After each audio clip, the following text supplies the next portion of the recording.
Paul, a big season for you, mate. You collected your second Ironman win, and some great results in 70.3s over in the US. How, I suppose, the confidence going into it, coming back home into the domestic scene, the confidence has got to be sky high.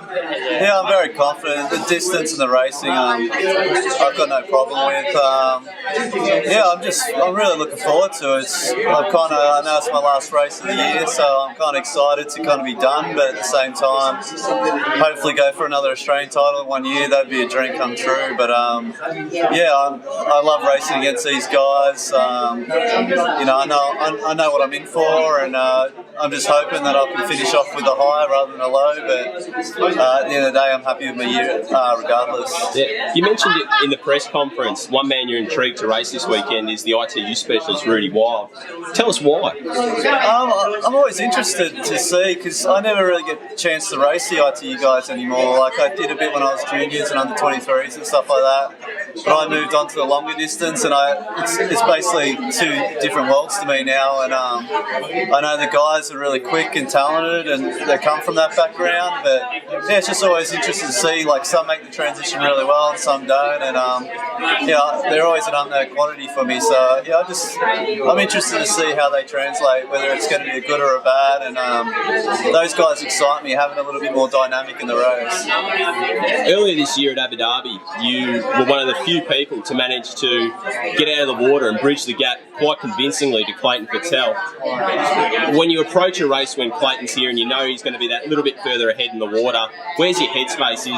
Is it going to be the same as Abu Dhabi on Sunday? Yeah, it's going to be similar. Abu Dhabi's a bit different because the blake's so long, but obviously you got less time to catch someone like Clayton because he's such a phenomenal swimmer. But definitely going to have the same mindset. Having a guy up front there is going to be a guy to chase down. So a lot of the times I'm that guy, bridge away, and there's people chasing me down. So it's kind of fun chasing someone else down. And then if I can catch him, then it's kind of a pseudo ally at the same time. We both got the same kind of goal, ride as hard as we can, and then see if we can hold on for the run. And I like guys like that. It kind of adds a bit more dynamic, and it kind of adds a pseudo ally in the race for me. Yeah. Obviously, this year you collected your second Ironman victory at Ironman Australia, the Australian title. How important was that for you, for your confidence levels, getting that first big domestic win, I suppose?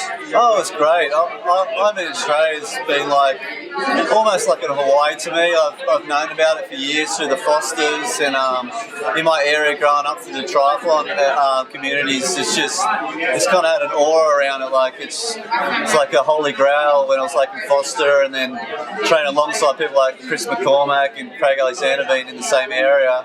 I've seen them go along and progress so well in Ironmans, and Chris winning it 5 times, and seeing that type of race unfold, and being the closest race from hometown for me, which has got like a lot of prestige, it's kind of a big deal. So it was one of the bucket list items for me. I always thought I could win it, but the reality doesn't come till you actually do it. So you always got the doubts and stuff. So for me, it was just a great day, and to be able to win that, it just meant a lot. Like being in front of friends and family and all that sort of thing, which a lot of the races I'm not able to do.